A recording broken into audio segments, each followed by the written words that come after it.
Hey everybody, it's Durger time. Welcome back to another episode of Total Extreme Wrestling 2016, the Wednesday Night War, where we're taking NXT going head-to-head with AEW, seeing who comes out the victor. We've been having a bit of a rough run, haven't we? We've not been able to really make much momentum from them, unfortunately, and it's not looking good when it comes to actually making any progress against AEW at all. So we have a couple problems. From the last episode, you might know one of the major problems is that all of our bigger names, that we've gotten in, a lot of our new main eventers are pretty much going to go away soon, and we're not going to be allowed to do any more talent trades for quite a bit of time. We could do it with Evolve, we could do it with NXT UK, but with WWE, they're not quite thrilled at the aspect. Going to make life a little bit harder because we're going to have to develop our own talent and try to beat those ratings. The problem is that without them, I'm just not sure if we're going to be able to even do that. If we look here at the ratings that we are getting in, let's see.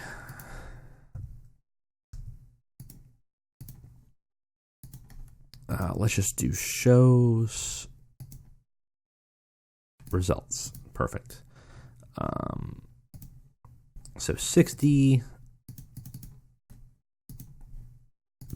75, 64, 61,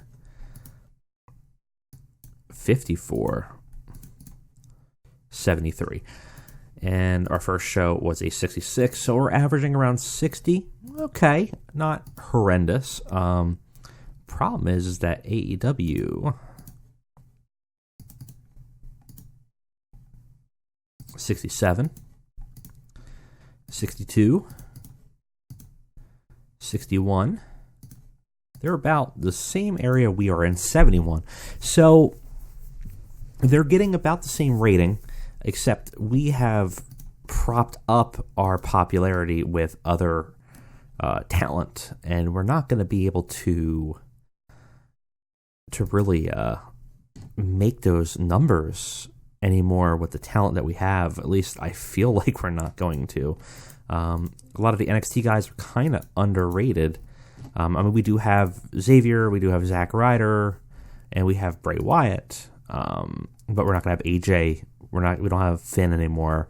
We're not going to have the club going forward. That's going to be a problem unless I can convince Shawn Michaels to come back for a little bit. I doubt. Is there a button that's like, you want to wrestle? No, there's not. We're going to have some issues here very, very soon.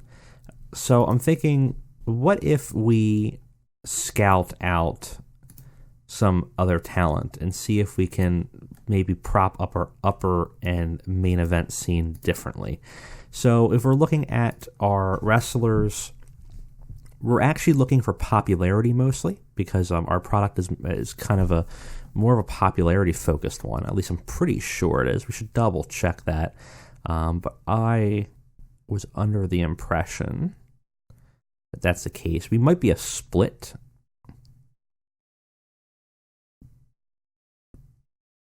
product. Rated more on performance than popularity. Actually, we're a performance-based one. So popularity is not going to matter as much as performance is. The popularity does help quite a bit. So we're looking for strong psychology, strong basics, and yeah, our skill set here is very mixed, and popularity is going to give us just that general boost. But if we look here, a lot of our people are, let's say, not the most popular, not incredibly, right? Not horrendous, but we do need that skill set. So I was thinking of maybe scouting and seeing if we can find some people to steal. Maybe from Ring of Honor, maybe from New Japan. Some easy talent that we can raid. Alex Shelley here would not be a bad option. 91 in basics, 72 in psychology. Strong chain wrestling. Former tag team partner with Kushida, which would give us chemistry. I think that's a good pick. Let's go ahead and let's give him a written 3-year, sure. Whatever. I don't know why I'm even bothering negotiating. There, I'll give you $10 more. Yeah, only events and A shows. How about that? Easy peasy. Anybody else that we could grab that would be a good get? What's your skill set? I don't think your skill set's actually that good. It's really not. Might not actually worth. He's a young lion, but we're not worried about the long term. We're worried about the right now. I mean, we're not going to get CJ Parker back, but I also don't know if it's worth doing. As funny as that would be in a weird way. Nick Aldis is available.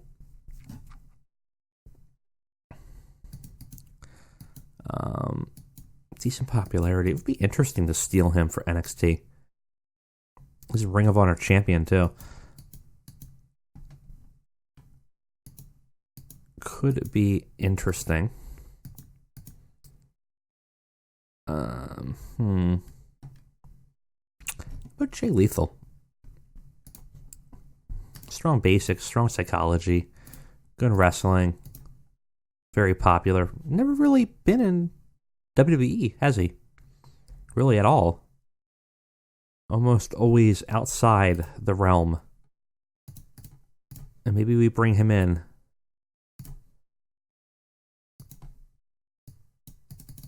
Here, I have an extra. I think that might be a good get.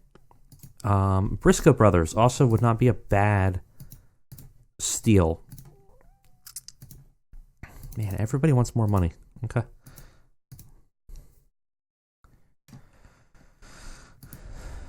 Where's Mark?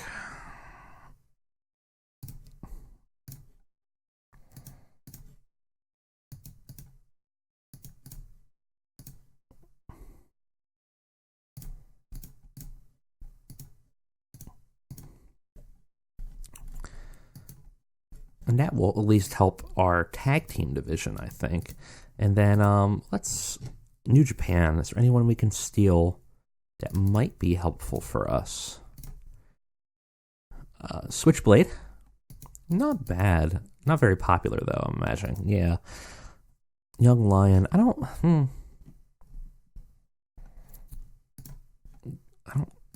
hate the idea of bringing him in. So 700. It's not going to be that valuable. Let's bring him in for exclusive PPA and just see what he can do. I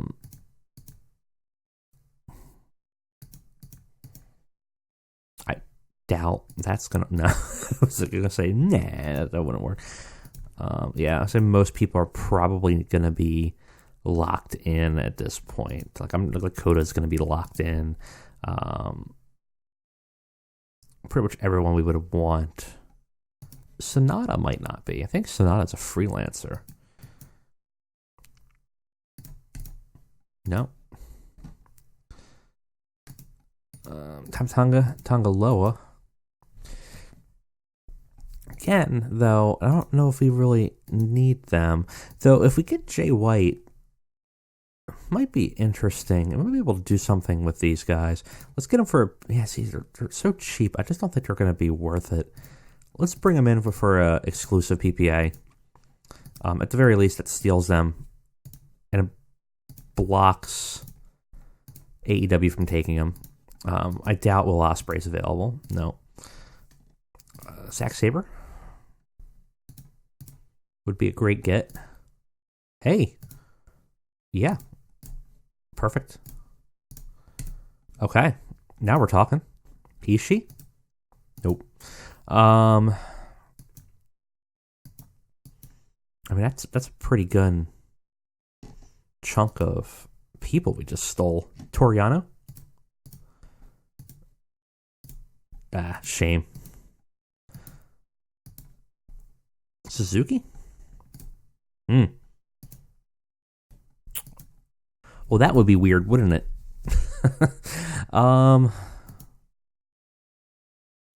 Basics are 98.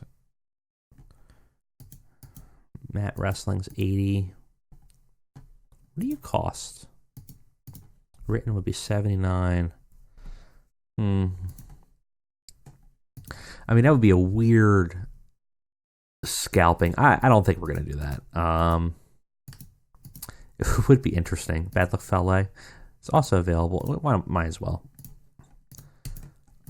Even just to bring him in with Jay White and everybody else. Maybe we'll do a little Bullet Club invasion kind of storyline.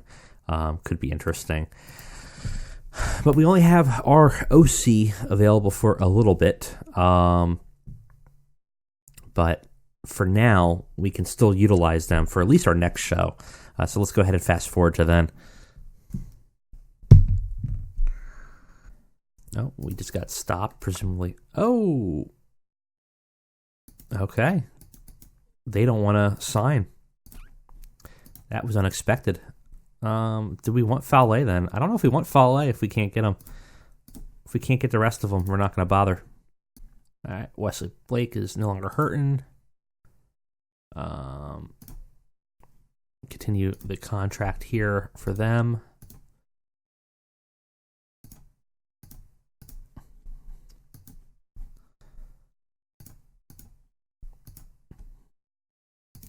One of the Briscoes is in.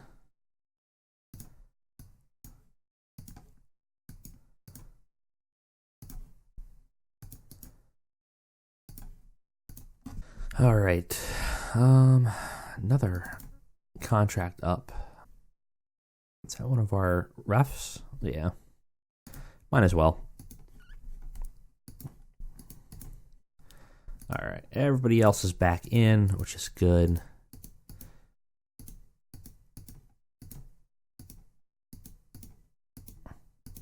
No, I don't want to face Zack Sabre. Oh, I think I screwed up that for the Briscoes too. Let's go back to Mark here. I think we set him as... he actually is technically better babyface. All right. Fine. Interesting. I always viewed them as more heels or like tweeners, but that's fine. All right. So let's auto push everybody.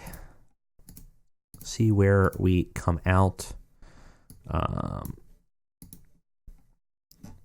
Slightly different environment here. Where does Jay Lethal not assigned yet? Oh, his contract has not begun, so he's not going to pop up on there yet. We got to wait for them. I think like 7 days or something like that. So we won't have them for this show, but we'll have them for the next one. And I think that'll be pretty helpful. I have to imagine he'll probably be a main event or upper mid carder. I think we could do some fun stuff with him. We do have a locker room incident involving Johnny Gargano. Keep everyone in a great mood. Oh, nice. Let's clear the air. Everyone's got a lot of irritations. That might be helpful. Perfect. We are going to be... should be in the Full Sail... NXT Full Sail arena that we made.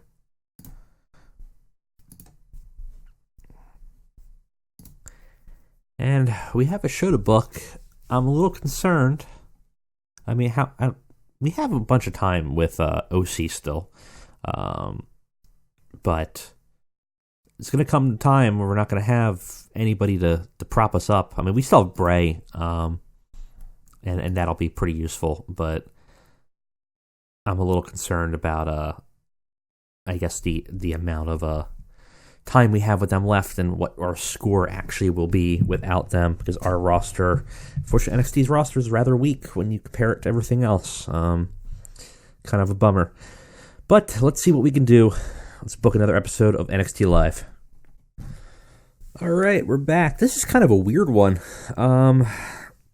We'll see how this does. Let's just take a look. All right, so we started off with a battle royal. Actually doesn't do too bad overall. We give Keith Lee a huge win. He wins in 11 minutes. Final four was Tyler Breeze, Damian Priest, and Kushida. Tyler Breeze was the final elimination. Keith Lee gets the most eliminations over the course of the match. He was set to dominate. Boy 1-2, actually improving a lot there. So is Kona Reeves. It's not bad. It's not a bad way to start the show, honestly. It's a little bit worse. We have Dark Candace versus Rachel Ellering, and it's decent wrestling, little heat. Dark Candace defeats Rachel in 2 minutes by pinfall. Real quick, Dark Candace had 55, Rachel had a 40. That's not much to say about this match. Afterwards, I was hoping this actually performed a little bit better. Did get the crowd hotter, though. But afterwards, Johnny Gargano comes out and tries to convince Dark Candace to come back to him to break the spell. It looks like she's about to, until she super kicks him and lays him out cold and walks away. Clearly, she's still wrapped up in the Fiend's spell. This gets a 43. She came across well, though. Johnny Gargano actually underperformed this segment, which is funny. We have a squash match. It doesn't do great. Dalton Castle versus Brendan Vink. In very quick time, but it's a terrible match. Dalton Castle defeats Brendan Vink in 3 minutes. If you guys know, well, I guess Dalton Castle didn't really do much better, but so if they're enhancement talent, like, shouldn't they just get squashed and then that benefits the match? I don't know. I always feel like the ratings are weird. It almost punishes you to have them as enhancement talent, or it seems like it, unless I'm doing something completely wrong. But it's a quick squash, 3 minutes, and we had Velveteen Dream come in and attack Dalton Castle, I guess immediately after. It's not a great match here. This does a little bit better. Afterwards, Velveteen and Dalton start fighting outside, and then Velveteen ends up running through all of them, like squashing the boys, attacking Dalton, leaving all of them on the ground. Crowd gets fired up. That's pretty good. Got the crowd hotter. We gained heat with the Dream Over storyline, which we got to blow off soon, because we've already had them 4 in a row. I don't think it's going to work if we... I don't know. We're going to get a penalty for the last match, but we probably should just end it. Afterwards, we have a promo from Marty. This does a little bit worse than I was hoping, to be honest, but he cuts a promo about the new Undisputed Era, and how under his leadership they will all dominate, and people will see tonight, because we have a number 1 contenders match, and you will see Bobby Fish and Kyle really succeed under his tutelage. It's fine. It's not doing great. Only Marty was rated here, and still didn't do fantastic. Though a new Undisputed Era did gain heat, so we are building up a little bit of momentum there. That's always good.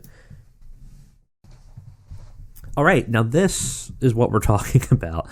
It's a good match, decent reaction from the crowd. AJ Styles and Carl Anderson tag, end up defeating Matt Riddle and Zack Ryder in 10 minutes. After AJ defeats Matt Riddle by pinfall with a Super Styles clash right off the top rope. That's impressive. AJ carried the match. That's not shocking. Zack Ryder was actually the weak link of the whole bunch, which is kind of funny. But Carl had 64, AJ had an 87, Zach had a 48, Matt had a 66. We gained heat with the club storyline. AJ and Carl had great chemistry. That's not shocking. Much better. It's good upper card match. Also does really great here. We have AJ saying that nobody can beat him on the microphone, kind of taunting the crowd. Keith Lee's music hits, and he squares off with him and kind of stares him down, seemingly building up a North American Championship match. Does well. I kind of was hoping to see what Keith Lee's rating is, how much of this was AJ versus Keith Lee.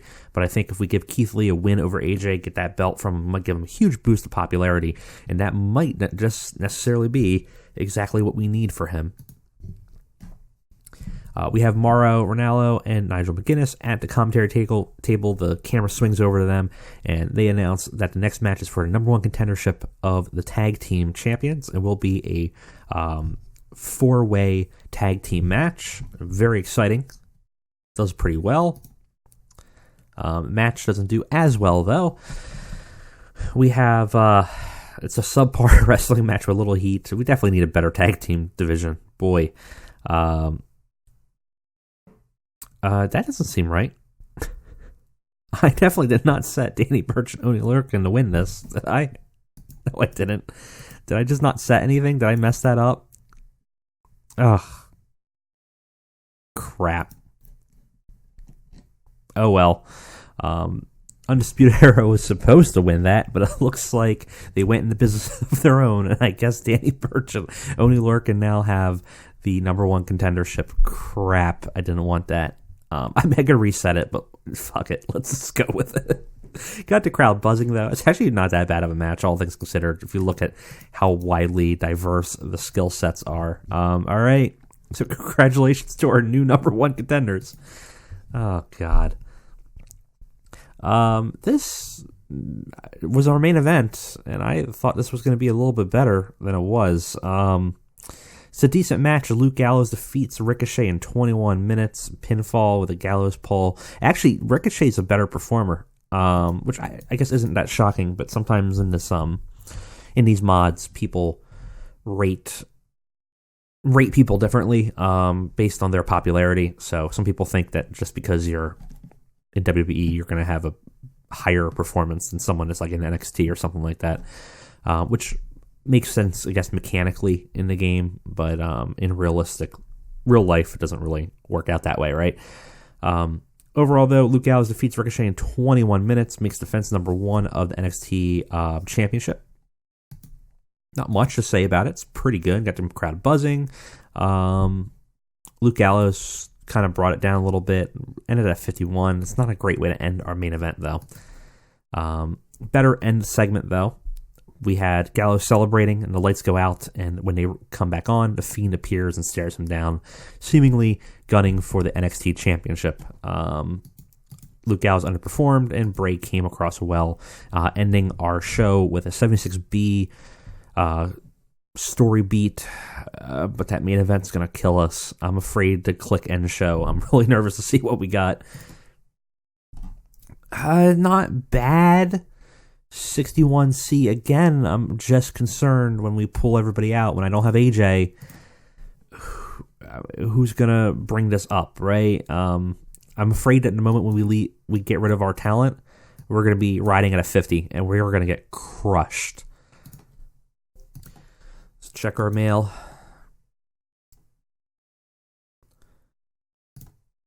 Ricochet's upset about his booking. I just put you in the main event. Whatever.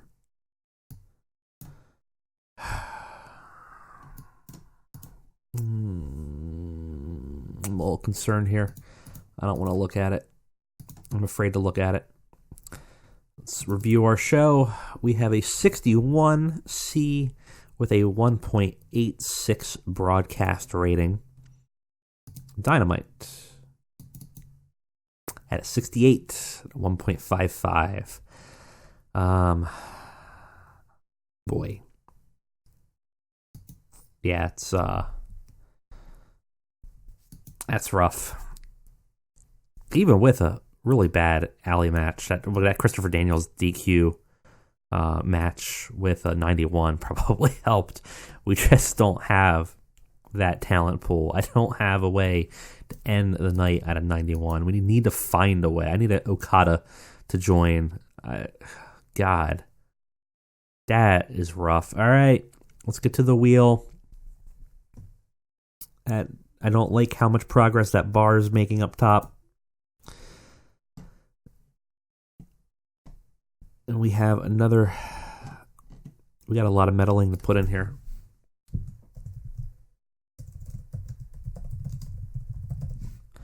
Actually, there's supposed to be one more in here from the last time. We are almost guaranteed to get a meddling.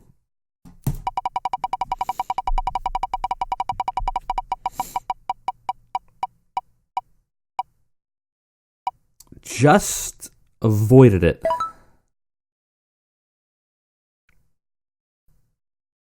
Just avoided it, which is good for us, but man, we are we're in a lurch here, guys. I'm really concerned that we are not going to survive much longer at this rate. We need to find somebody. We need to find somebody out there that can put on a performance of a lifetime. But before we go, maybe let's look for someone who is at least a regional star, and I am looking for great in-ring workers. Let's just say excellent in-ring workers to hire. Anybody that's excellent? No. Anybody that's great? Austin Aries. Well, James Storm. CM Punk. He's on hiatus on this save. That was worth a shot. The Rock. Come on, pal. Okay.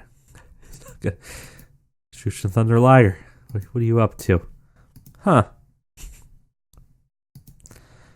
James Storm. Well, he had a run. Come on over. Come on in. Come on. Here, I'll even up it ridiculously. How about that? Join us. Austin Aries probably is not a great idea. What do we got for good?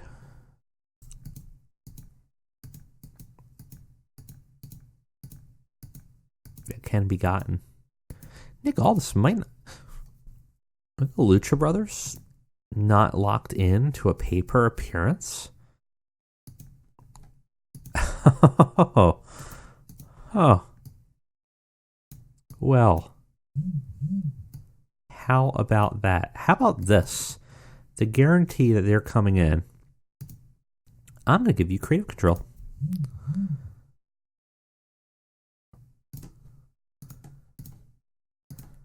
Oh, boys, I think we just stole someone from WWE. I told really good ones. I will give you creative control as well. Let's go. That may be a big deal. And again, John Morrison wouldn't be a bad get. In real life, he's over here now. Let's do it. Let's do it. Shoot for the moon here. We are going to flood NXT with people. Let's see what sticks. All right. That is exciting. We may have some Lucha Brothers soon. And maybe with that, our luck will turn and our momentum will shift. And finally, we can maybe put to rest AEW. That was it for me today, guys. Thank you for joining me. I will see you next time.